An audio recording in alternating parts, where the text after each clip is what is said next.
Welcome back. Inflation looks to weigh on consumers into 2023, but could a multi-asset portfolio provide a hedge against rising costs given projections for a commodities super cycle? Let's break that down for you. Joining now to discuss, we've got Pimco portfolio manager and head of commodities, Greg Sharenow. Greg, when you think about a commodities super cycle, what would that even look like in action? Well, I think a super cycle, which is a tough term to specifically nail down, like we think 2023 has a very positive outlook for most commodities, driven by underinvestment and capital discipline that has frankly exceeded what I would have expected only a few years ago from particularly the U.S. energy patch, but also globally from the standpoint that the reinvestment of revenues and income into upstream hydrocarbon production in particular has been incredibly limited relative to what one would have expected historically. So when we look to 2023, we see capital discipline as being probably one of the underpinnings for a positive view on commodities in 2023. But the other underpinning in our mind is the reopening of China. If you look at 2022, it is remarkable how strong and how high commodity prices still are, with China acting as an actual headwind. Their oil demand contracted for the first time in 40 years.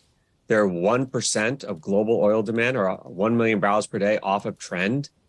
And what we've seen in the developed markets as the economies have reopened, we've seen a surge in energy consumption.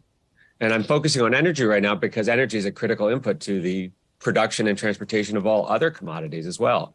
So I think 2023, while there's definite headwinds from rising interest rates and a slowdown in developed markets, China probably holds the key to the outlook for 2023. And if their reopening is successful and the resurgence in travel, as we expect, it commences, the outlook for commodities is quite important, which, as you mentioned, is really important for investors who are looking to how to construct their portfolios. And Greg, it's Julie here. I have to say, we've been focusing a lot on energy going into next year, too. And perhaps we've given a little bit of a short shrift to some of the other commodities. And I think of metals in particular when we're talking about China. Obviously, that's a big part of the picture, too. So do you expect sort of a similar demand opening for some of those commodities as well?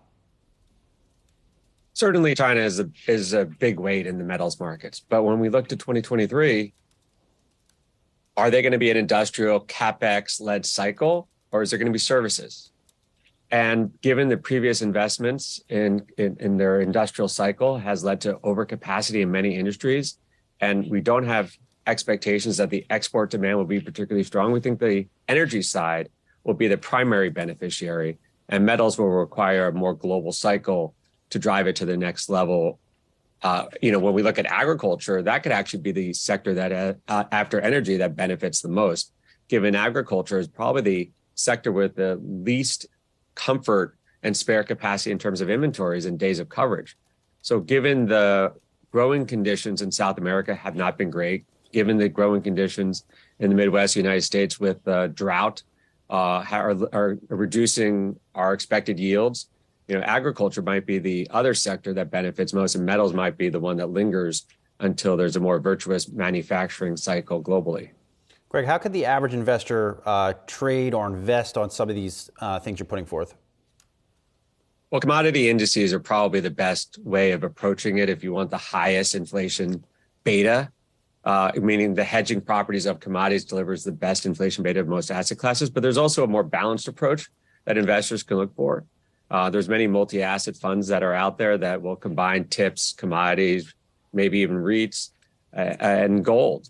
And when we look to 2023, what we've seen in 2022 is that when inflation really is high and volatile, the portfolios that are, 60-40 portfolio does not get the natural diversification or the diversification one had hoped for.